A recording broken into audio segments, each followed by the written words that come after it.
Alright everyone, welcome back to Thursday's episode of the Z-Watch Show. This isn't going to be much. We don't have Austin in studio, I don't have Curtis. We're working on timing. I'm moving very shortly. So that's when the Z-Watch Show, I'm hoping that kind of explodes a little bit. That's when I'm going to promote it more. I'm going to have a set schedule for when everything comes out. But this show specifically, it's going to be short. I didn't really want to take any notes because I've been working. I've been an absolute workhorse. I've been doing a bunch of interviews. I'm moving soon. So it was a bad time to start a podcast. But it's going to have to be better than this. But at least I will run down all the NFL games, give you guys my bets, give you my belt to ask Mortal Log, and just kind of rip it off the top. No notes, no nothing. Let's see how good I am with no notes. That's what I want to try to find out about myself today. That is what this episode is all about. Can Z-Watt figure it out by himself? I mean, I grew up, my dad's favorite saying, like I would be in a middle school basketball game, you know, obviously I had to, it's sixth grade basketball. All right, I grew up in a small town in Wisconsin, and I'm out there, you know, busting ass out there, crossing kids over, making threes, all that stuff. I'm carrying my bum-ass friends to a C-team championship, essentially, C-bracket championship, whatever you want to call it, playing against another little-ass white boys. And we had no playbook. We legitimately had no playbook. My dad was a coach. I go up to my dad, like, yo, what should we do? Like, what do you want to run? Like, what's up? Like, I'm out here by myself. I'm not passing the ball to Connor in the post. No, he's going to drop step and get blocked. And the block shot's probably going to go off his knee out of bounds. Other team's ball, I'm back on defense. So I'm like, Pops, Coach, what are we doing? And every single time I would ask him what he was doing, he would say his phrase, I don't know, son, figure it out. And that's exactly what we're going to do on this podcast episode. So I hope you guys enjoy Thursday's episode of the Z-Watch Show. It's time for the Z-Watch Show. It's the Z-Watch Show. It's the Z-Watch Show. Man, this guy knows ball. He knows everything. It's time for the Z-Watch Show. Alrighty guys, like I said, welcome back. Welcome back from that amazing intro. I'm going to keep that intro. I want to thank all of my TikTok followers. We just reached 50 followers on TikTok. Round of applause to you guys. Thank you guys for all the support. Please follow the YouTube. Again, it's not going to be good. These episodes won't be good until I get a set schedule. I'm able to be able to Zoom, record on Zoom with Austin and Kurt. When we get when we get us three guys together, I'm hoping it's going to be very good. And we can just talk ball. And I can record it live. I can upload it. But right now, it's just me. And I'm so like I said in the intro, I'm so fucking busy recently that I haven't been able to even look at football. I mean, I've been thinking about football. Football never leaves this mind. It just doesn't. All right, football, it's on my mind 24/7. We got a football in the kitchen. I'm slinging the football around. I'm running around some walls, running some routes. I mean, I think any receiver or any former receiver could kind of relate to this. When you are walking straight and then you got to cut like a wall, like cut a corner or something, you're hitting the wall with something. You're giving him a little, like, you know, a swipe by, or you're getting low, putting that foot in the ground, turning that other foot, pointing at the direction you're going, and getting up there, walking towards the stairs so I can go up to my room and record this lovely episode for you guys. But let's start. Let's start with some football. Let's go Sunday games. I'm recording this on a Friday, so fuck the Ravens-Dolphins game, whatever. I think everyone in the nation knew that the Ravens were going to blow out the Dolphins. If Lamar's back, the Ravens are scary. I told you guys it's Halloween season. I told you guys this last Thursday. I told one of my co-hosts, Austin, it's spooky season for Lamar. It is. He's back. Now, granted, the Dolphins got no help from the refs. They had a bad fumble. I hate it, but Dolphins, they just suck this year. They just do. Everything that can go wrong is going wrong. The Ravens being in the AFC North with Joe Burrow being out, and the Pittsburgh Steelers being who we all know who they are, they're in a fine spot to still make the playoffs. And if the Ravens make it the playoffs, they're going to be dangerous. I mean, they still have Lamar. They still have Derrick Henry. Zay Flowers is good. Mark Andrews, if he's even healthy, they're going to be good. That defense won't be as bad as it was in the beginning of the season. You just got to fix it. Somehow, some way, the Ravens will fix that defense. They won't be, the Ray Lewis Ed Reed defense now, but the defense will be good enough, competent enough to win a playoff game and be able to compete in the playoffs. I think right now, Having not even looked at DraftKings, I can already just predict, just the way people are probably betting, that the Ravens are the favorite to win the AFC North anyways. But moving on, we'll start off with the first game that I see. A Sunday game, 12 o'clock. This game's in Cincinnati, Ohio. The Chicago Bears versus the Cincinnati Bengals. Bears are favored by 2.5 points. The over-under is 51.5. And I want to do something that I never do. And that's to pick the Chicago Bears to win this football game. I think Caleb Williams, if I'm not mistaken, has had 0 touchdown passes in the last 2 games with 1 interception in those 2 games combined as well too. Caleb Williams just hasn't looked like what Bears fans want him to look like at this point in the season with Ben Johnson.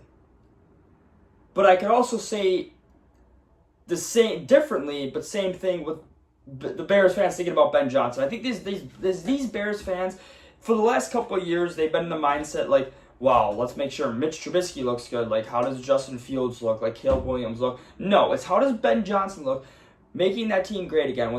Every time the Bears have been a great team in their entire history of however long they've been an NFL team, the Chicago Bears have been defense-oriented first. That's how they have been a great franchise. I could not name you a single good Bears offense. Maybe, did Jim McMahon play for them in 1985? I don't know, but I have not been able to name a good Bears offense in my lifetime at least. The best Bears quarterback I've ever seen, I guess Jay Cutler, maybe? I was about to say Rex Grossman, but there's no way. So I'm just going to go with Jay Cutler, but we all knew. Every Chicago fan knew that Jay Cutler was not going to win a Super Bowl. All right, he was a Walmart version of Brett Favre. That's who Jay Cutler was, and that was his ceiling. A Walmart version of Brett Favre. But I do really think that the Bears, they're better than what they think. They got beat by the Ravens. Ben Johnson is going to have them ready to play. And now, what does scare me, though, is this Bengals offense is very good. Very good. They should have won last week. They should be 4-4. Joe Flacco, I love Joe Flacco, but this Bengals defense is just so horrendously bad that now that I'm looking at it in like a totality, I'm actually going to take, and I'm going to write this down too so I can give you guys everything on Tuesday. I'm going to take the Bengals over 51.5 because I like Joe Flacco and that Bengals offense too much to bet against them. I don't like betting against Joe Flacco. I understand he's 41 years old, but I don't like betting against Joe Flacco. But this Bears offense, I feel like Caleb Williams, this is a 3-touchdown game for Caleb Williams. This is a 3-touchdown, 300-yard game for Caleb Williams and this Bears offense. DeAndre Swift has looked exceptional. Odunze's looked good. Colson Loveland's having a couple more catches. This Bears offense, it's going to find a way to click. This is going to be a very entertaining game. You get Joe Flacco in a game, the game's entertaining by itself. But you get Joe Flacco playing on a team with a horrendous defense, you're going to get a shootout. And I think that's what we're going to see with the over-under being 51.5. I think that's what the odds bet, that's what the Vegas is probably banking on it being as well too. And that's what I think too. So I do like the over at 51.5 for the Bengals and Bears game. Moving on to the next game, we got a big divisional rivalry. A big one. Big one for me and the boys. That's the Detroit Lions versus the Minnesota Vikings. This is in Detroit. If I'm not mistaken, I do think J.J. McCarthy is back. Don't quote me on that, but I'm assuming with Carson Wentz being hurt, if J.J. McCarthy's back, and I will look it up too. It's one thing I will say is that all these fans, I'm assuming that the city of Detroit, I'm assuming that most Detroit Lions fans are Michigan fans. We need to give J.J. McCarthy a standing ovation at the beginning of the game, though. I think as a Lions fan, we don't have that much hate for him yet, because eventually he's going to beat us in a big-time game. We're going to have to kind of not like J.J. McCarthy. But right now, while J.J. McCarthy still, that national championship is still in the back of our mind, as Lions fans, we got to give J.J. McCarthy a standing ovation. We got to give him a standing O. I mean, that guy has done so much to our happiness that we owe him at least a standing ovation in Detroit. J.J. McCarthy, is he starting? Let's see. I think he is starting. Yes, he is recovering from a high ankle sprain, but yeah, he's back. He's back to starting. This Vikings offense, as much as I want to rave about J.J. McCarthy and say he's going to be a great quarterback, I told this to Austin too.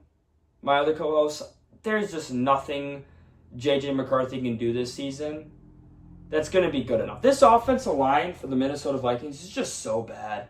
They're just so bad. Like, if you don't throw it up to Justin Jefferson or Jordan Addison and they just go make incredible plays, which they can, those are two of the best combo of receivers in the NFL. Like, I'm not saying they can't, but this Vikings offensive line has just proven time and time again this season that they just can't hold up. Like, I kind of felt bad for Carson Wentz. He's not that good, but fuck, he never really had a fair chance. He didn't have time to just sit in the pocket, and like, it wasn't entirely his fault, is what I'm trying to say.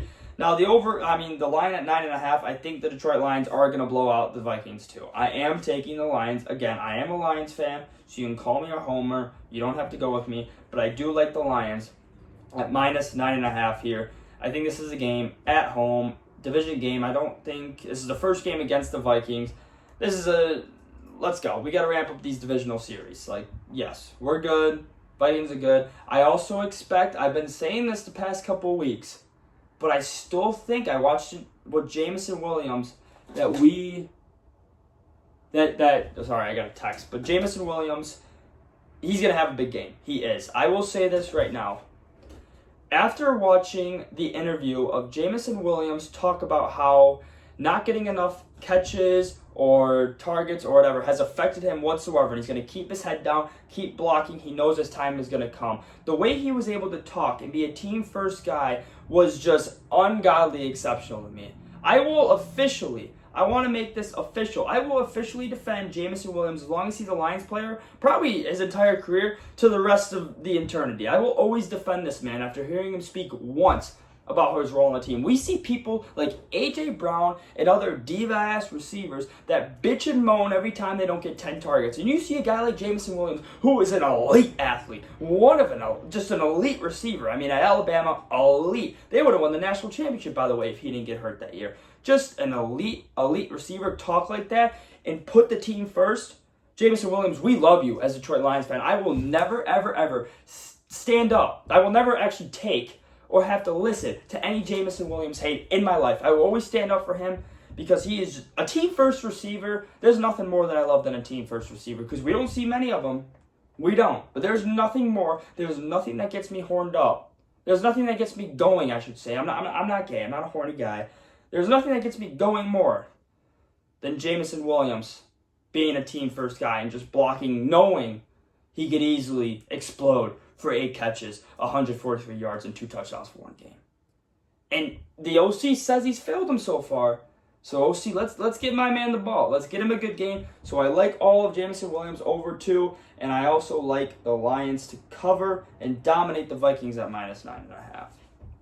All right, moving on. I guess the first 3 games that I see are all NFC North teams, which is kind of nice. But that is the Carolina Panthers, who are playing away.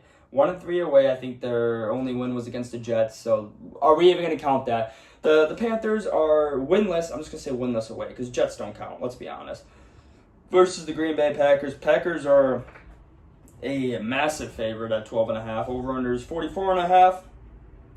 Panthers last week they kind of got humbled a little bit. They got their shit kicked in. I believe that was by the Buffalo Bills. But let's take a look at this for a second. In the corporate world, how do we say this in like the corporate world? I'm getting in the corporate world. How do we say this? Let's put this in a box and let's see this from an outside perspective. God, I gotta learn some corporate lingo. I really do. But I don't know. Let's just look at this from an outside view. Yes, the Panthers got blown out by the Bills. And right now you're being like, Packers and Bills, they're at the same level of how good they are. True. Very true. But again, looking at this from outside in, kind of what I explained to you guys last Thursday, is that the Bills were coming off 2 straight losses. They were coming off a bye week. Those 2 things along, with a team as good as the Buffalo Bills and with the quarterback who just won an MVP last year, that team coming off that bye week would have won any game they played against versus any other team. I don't care who you put in front of them this year. That Buffalo Bills team, that specific week, would have tore apart any other team. So I think the smart bet here, in knowing that, is that the Panthers are a little up and down. They got their shit kicked in versus Buffalo. They're going to be locked in for this Packers game. I do think the Panthers, this isn't a hate bet, by the way. This is not a hate bet. I do think the Panthers are going to be able to cover that 12.5. Now, the Packers are going to win. Let's not fuck around, everyone, and pick the Panthers to win. Do not pick their money line. I do not recommend that. But I do think the Panthers will be able to cover versus the Packers. I truly do think that at 12.5, that's a lot of points in an NFL game, especially after getting blown out by the Bills. NFL teams, decent NFL teams, which is crazy to say over the last couple of years, but the Panthers are a little bit of decent NFL team right now. They're not good. They're not bad. They're decent. Decent teams should not get blown out 2 straight weeks in the NFL. And that's what I'm banking on. So Panthers to cover against the Green Bay Packers plus 12.5. Okay, moving on now. Still a couple 12 o'clock games. Even looking down the slate, there's a couple decent games. Nothing too crazy. Just glad we're going on a Monday night. We got one Monday night game. Thank God. All right, next game we got the San Diego Chargers versus the Tennessee Titans. Chargers are favored minus 9.5. 43.5. Again, I could say this all I want. I got no notes, so I got no stats for you guys. Cam Ward, let's go, kid. Let's go. Keep it going. Justin Herbert looked good last week. He's the man. I feel like this is a game. But I also want to say too, if Austin, you're watching this right now, he's a big. He is when I do this, but the lowest ticket price is by far Chargers versus Titans. If you are in Tennessee and have nothing better to do with your life, the tickets are as low as $14. So if you're a broke college kid or a guy who is broke but want to make a girl think you got money, be like, hey babe, let's go to the Chargers versus Titans game. Let me take you to an NFL girl game, babe. Let me take you on one. I got it like that. Little does she know, these fucking tickets are $14 because there's no Chargers fans in this country of the United States. In the country of America, there is not a single Chargers fan that is not from San Diego. That's it. There's not a single Chargers fan outside of San Diego. Combined with the lack of just skill and the lack of greatness that the Tennessee Titans have, take this girl to the Tennessee Titans game. Tickets are as low as $14. God damn, I can get a meatball marinara for $14 nowadays. Fuck. That's a great deal. Just tell her, say you take her to the NFL game, and in return, she just has to buy you food at the concessions to buy you a beer. And she'll be like, oh yeah, of course, you're spending hundreds of bucks on this football game. Okay, babe, I can do that for you. You're the best. Oh my God, NFL game. My man's got it like that. And you're spending $28. Make her pay for the concession. Why? Because probably fuck that bitch. And she's probably going to, I don't know, flirt with your friend the next day anyway. So maybe get a little something out of it. Maybe get a little handy. I don't know. I don't know your game. If you're watching this, I don't know your game. I don't know. I guess I should say my bet. Fuck it. I got the under. I don't trust the Chargers. I don't trust the Chargers to cover. I don't. And I also don't trust the Titans to not get blown out either. So, but what I do trust both those teams to is let me down. So that's why I'm going under 43.5 for the Titans-Chargers game. I even have to write that down because I might forget because I do work all weekend. Shout out the servers of America. That's me right now before I get my big business job serving. And I love serving. Serving's great. A little sidetracked here. I want to give a shout out to all of the servers in America too. I'm filling out job applications right now, and I've gotten a couple job offers now. But a lot of the biggest questions about these business jobs is, hey, can you handle a fast-paced environment? I'm sorry to break it to you fucking corporate snobs, but there is no way that anything in the business world is faster paced than the serving industry. There's just no way. There's no way sitting in my office typing and, filing out an Excel sheet is faster paced than when I just got triple sat and having to serve the people of the restaurant. Now, you want to talk about stressful and fast-paced environment? Go be a server for one day at a busy restaurant. That is the fastest paced environment you will ever be in. So fuck these businesses being like, can you handle a fast paced environment? Go fuck yourself, buddy. Yeah, maybe try serving for a day. I think I can handle a fast paced environment in a corporate setting. All right? That's it. Shout out all the servers of America, though. It's a very undervalued job that people think is easier than it is. It's high stress. Technically everyone can do it, but it's high stress.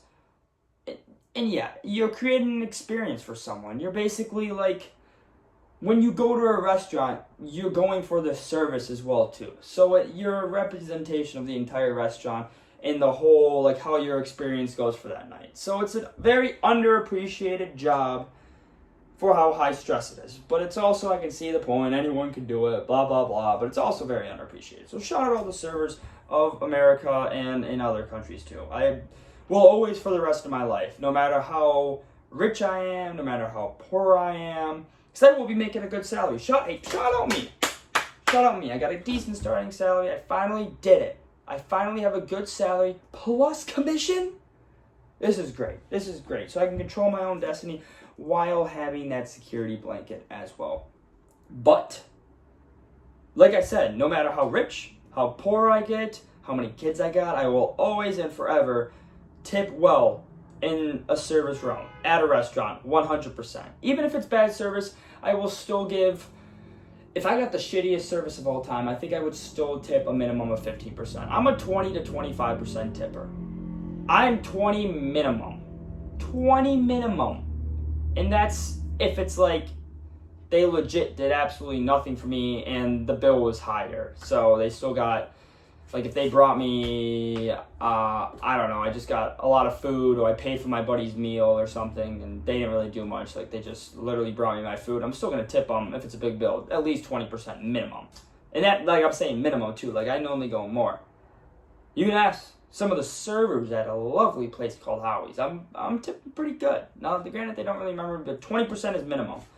20 to 25%, that's mainly my sweet spot. I will go over that if I know the server, or I was just so satisfied that I'm like, yeah, fuck it, take it. Why not? But also, I'm also not spending, 90 to $100 at dinner as well, too. Like, I'm not doing that yet. I don't have a girlfriend. I'm not taking a girl out. I don't have kids. I'm not doing any of that shit right now. So when I'm paying for food, it's for me. Sometimes I pay for my buddy. So highest the bill gets is like $30-$40, which is whatever. I'll pay for that anytime, as well as I'm well satisfied. I will also say this too. It's not how much you spend, it's how satisfied you are leaving a restaurant. I'm willing to pay more if I'm more satisfied. But I was about to go on a rant, and then I realized I think that is worldwide what everyone thinks. Yeah, if you're satisfied with something, paying a little extra for it is okay. Yeah, I think that's just everyone's psychology. All right, never mind. Let's stick to football. This is a football betting show. We got the Atlanta Falcons versus the New England Patriots, and this video can't be that. It's already at 21 minutes. God damn. Falcons versus Patriots. New England is -5.5. Fuck the Falcons. I bet them heavy last week, and they fucked me after having 2 bad games. Now, if I go by the roller coaster, that means the Falcons should probably have a good game. Fuck the Falcons. Fuck that. They fucking did me wrong last time.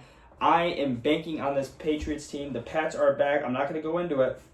Pats are back. And I'm getting a little PTSD of the Pats being back because I'm not a big dynasty guy. Not a big fan of dynasties unless it's my team, obviously. Then I'm pro-dynasty.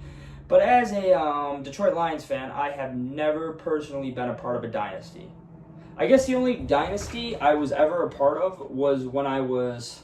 How old could I have been? Like 4 to 10 years old with Detroit Red Wings hockey. That is the only dynasty I've ever been a part of in my life. Great years, loved it.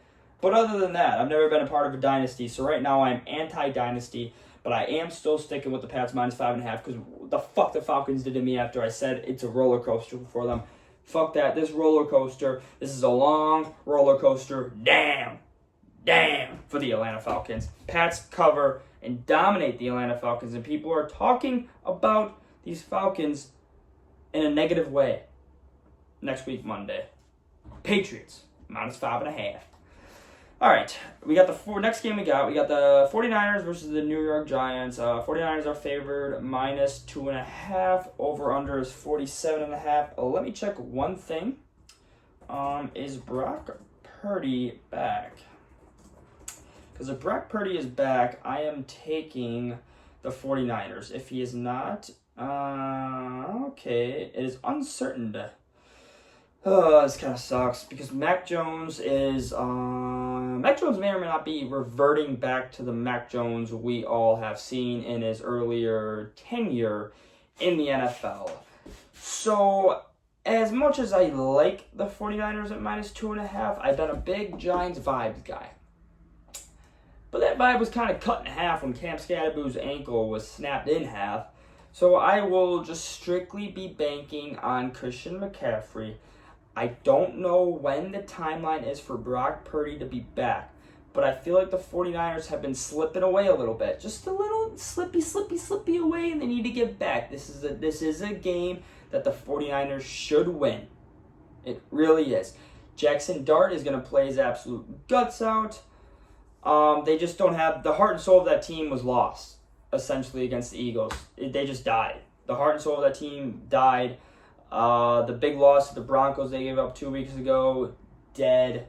This Giants team will fight because of that quarterback, but I just think I have to go, with this being the last week Mac Jones is probably starting, 49ers -2.5. I'm going to stick with that. I've been betting a lot of favorites to cover, which is normally not a good idea, but I do like 49ers to cover the 2.5. I think the Giants are just too hurt. They're just still not that good of a football team. They were riding high off the Jackson Dart, Cam Scadaboo vibes. Cam Scadaboo is now out. The team's going to be just fine. They got their guy in Jackson Dart. He's their franchise quarterback. But that franchise is going to suck this year. So 49ers cover, beat the Giants in New Jersey. Next 12 o'clock game we got two more 12 o'clock games. I think this game's going to be very good too. This game's going to be very competitive, a lot more competitive than what people think. That is the Colts versus the Steelers. I will say right away, I like, as much as the Colts are great, I like the Steelers at +3.5. I do. I don't know if it's A-Rod coming off a tough loss against the Packers, or the Colts somehow, they can't blow out every team. I mean, they fucking can, but the Steelers team, they're just going to stay right above 500. They're never going to go below 500. They're going to be right there, and I think this is a game where I have the Colts to win, but I have Pittsburgh to cover. I would not be surprised if the Steelers... My true prediction is that the Steelers will backdoor them and cover. That's my prediction. Steelers backdoor cover. 3.5, over-unders 50.5. So they're probably expecting a lot of points. Daniel Jones, again, looking at these stats, it's just ungodly what I'm seeing out of Daniel Jones. I got nothing. I'm still speechless at the way Daniel Jones is playing. I mean, over 2,000 yards already. He's only played 8 games, 13 touchdowns, 3 interceptions. Jonathan Taylor, my God. I mean, I got Christian McCaffrey and Jonathan Taylor back-to-back. C-Mac has 3 less carries, but almost 400 less yards, about 350 less yards than Jonathan Taylor, and 9 less touchdowns. Jonathan Taylor is just an absolute freak, but I don't know. Something about, I still believe in the Steelers team. I still think the Steelers team will win the division. I do. I really do. Yeah, I know the Ravens are coming and they're scary, but something about A-Rod, man, last season. He's got a little different swagger to him. I got the Steelers to cover. All right, last 12 o'clock game we got on the schedule, and then we got 5 games left. Thank God, because my voice is hurting. We have the Denver Broncos, little Bo Nix and Sean Payton versus the Texans. Texans are favored -1.5. I do want to say this right now, too. I've never been more confused by... Every time I see a Houston Texans line, I would have never predicted it. Never. I would have been at least 5 points off in every single game. The Texans seem to always be favored. For some fucked up reason, they are always favored. Is their defense just this good? Maybe fuck it. You know what? Texans to win and cover. I've had enough. Maybe Vegas is right. I need to start trusting Vegas a little more. Vegas is right. Vegas is, I mean, I think we've seen this over the last 50 years. Vegas always wins. House always wins. And I think a lot of the money is going to be on Denver plus 1.5. A lot of the money will most likely be on Denver money line. Someone fact check me on that. Most of the money will be on Denver money line. Fact check me, please. But C.J. Stroud, he's not bad. He's not bad. The offense has been struggling, but the Texans defense is very good. This Texans team could get a little scary, and they can in the hunt. They could be a little scary late in the season for an in the hunt wild card team. Now, I don't think they're gonna do jack shit. But with the best defense in the NFL, just based off numbers, hey, how do you do? You're in every game. CJ Stroud, that offense, they're starting to find a little bit of a kick to them, just a little bit. And like I said, this Denver Broncos team, they just fuck around too much, and they can't fuck around against the number one defense in the NFL. You just can't. Fuck it. Texans to win and cover. I don't think this might be my first time betting on the Texans all season.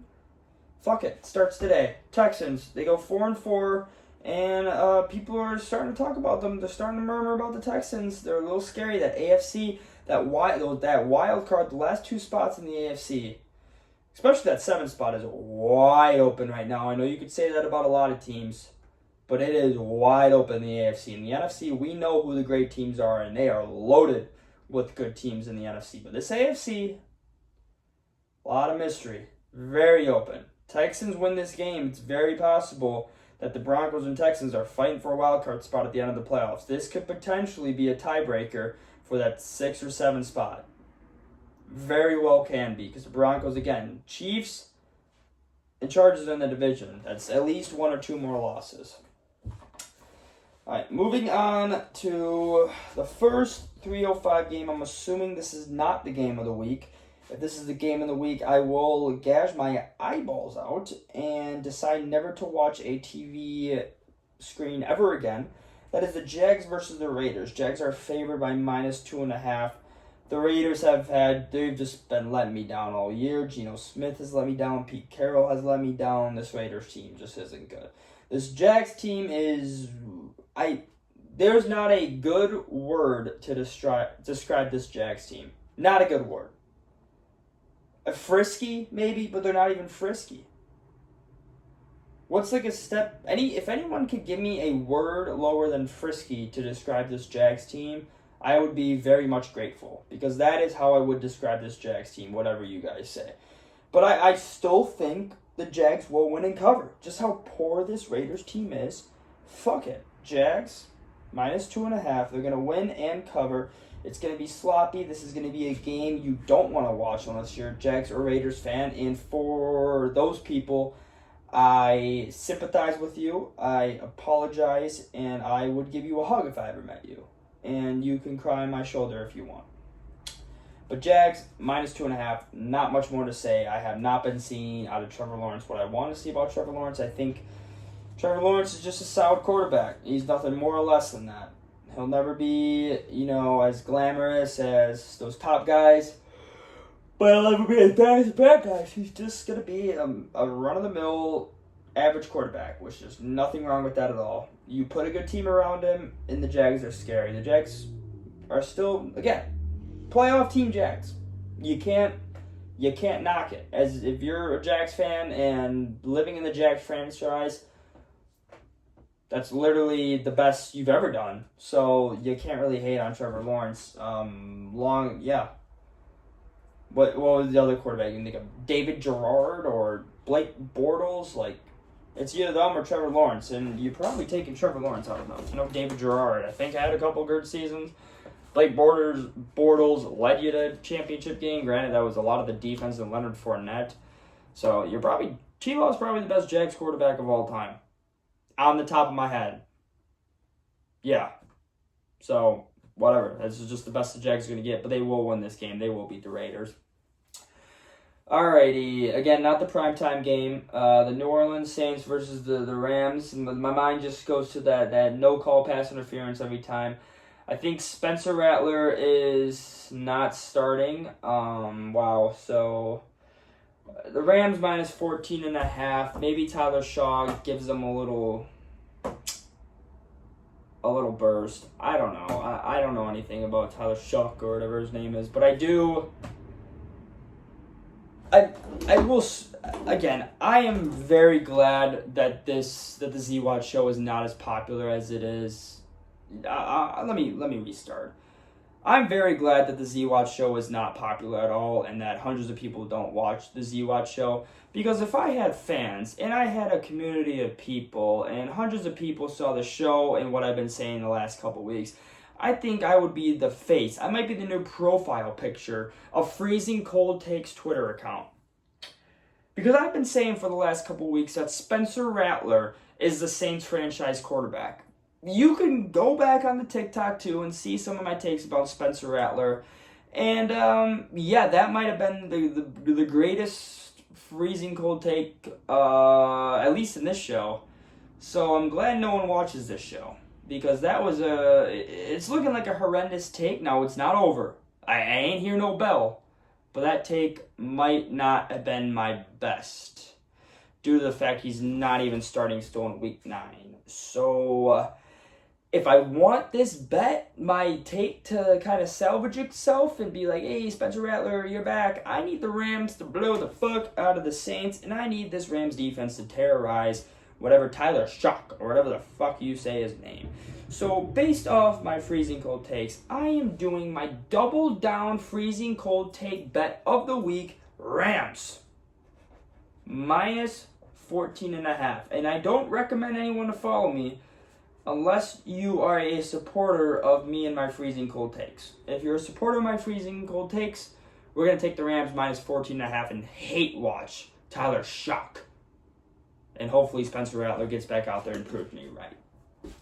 Alright, now this is definitely the game of the week. We got the 5-3 Chiefs versus the 5-2 Buffalo Bills coming off that absolute blowout. The Chiefs have been looking like, I hate to say it, I'm not going to say it. I'm just going to categorize them in one of the best teams in the NFL. It is in Buffalo, Orchard Park, New York. Kansas City is favored by minus 1.5. It's a pick'em game. Over-under is 52.5. All I know is that just being alive the last, when was that game? 2018. So being alive the last 7 years, the one thing that Chiefs, Bills, and Ravens games have taught me is that when the Ravens or Bills or another good team goes up against the Kansas City Chiefs, they lose in the playoffs. Clearly, because the Chiefs have been to the Super Bowl more times than not in the last couple of years. But there is a little trend where the Bills, we're going to stick to the Bills, that the Bills beat the Chiefs in the regular season and lose to them in the playoffs. I don't think that's going to be much different. Maybe the playoffs change. But I think in this regular season, the way the Bills had 2 straight losses, the way they came out against the Panthers, I think being in Buffalo, this crowd's going to be a little rampant. I'm taking the Bills' money line. I just think Josh Allen and this Bills team has way too much to prove. Yes, this Chiefs team is very good. But don't discount this Buffalo Bills team in the regular season. They seem to always beat the Chiefs in the regular season, and I think it's going to stay the same. It's going to be a crisp 48. Chiefs have a lot of swagger, but I hate this game. I'm rooting for the Bills. I'm not going to root for the Chiefs. I'm just not. My heart's this is my heart. My heart is telling me Bills. And I'm sticking with it. Sticking with the Bills. Bills money line. Fuck it. I'm a Josh Allen guy. What can I say? I'm a Josh Allen guy. I love Patty. I like to hate on Patty. I can't. Great guy. Great guy, Pat. Bills money line. All right, moving on. That is it for Sunday, daytime at least. We got 2 more games to talk about. I am at 36 minutes. That is way too long for talking about myself, I will say. Sunday Night Football, Seattle Seahawks versus the Washington Commanders. Seahawks are favored minus 2.5. Over-unders 48.5. Let's see. What can I say about this game? The Seattle Seahawks and the Commanders. I believe Jaden Daniels is back. The only thing I can say about this game is this is a make or break game for the Washington Commanders. Make or break game. They win this game, they can fight for the playoffs. They can fight. They lose this game, wrap it up, put Jaden Daniels on IR, and let Marcus Mariota start the rest of the season. Sunday Night Football game, again, But I think this Washington team's just not that good. It's a podcast and I'm silent. This game has me silent. Alright, this is my official Z-Watts stay away game of the week. Stay away game of the week, Sunday Night Football, stay away from them. Because what I'm going to tell you guys is what you guys should not do, and that's Washington money line. Washington money line. I think Washington is going to win this football game just due to how I think Jaden Daniels plays out of his mind in the Commanders show some heart. This is a season-defining game. This is. They lose this game, they're not making the playoffs. Guaranteed. That is a Z-Watch show guarantee. Washington loses against the Seahawks, it's over. Commanders wrap it up. Like I said, put Jaden Daniels on IR. Give his mom a nice house in the Caribbean or something. Get her a good vacation home and have her stay out there until the next season. Because if they lose, done. If they win this game, they have some hope, and there's a little life back into Maryland. There's a little more life. But right now, Washington money line. But this is my stay away game of the week. Stay away from it. Please, for the love of God. All right, last game we got a Monday Night Football game against two teams that, well, I don't know how the NFL could possibly schedule these two teams on a Monday night game, knowing that the Cardinals probably weren't going to be that good. And what were the odds that the Dallas was a competitive team as well, too? Probably not. Now, if they wanted two evenly kind of record teams, sure, you got that. Dallas is minus 3.5. The Cardinals, I've never been a believer of the Cardinals, especially primetime. I don't remember the last time the Cardinals have played a primetime game.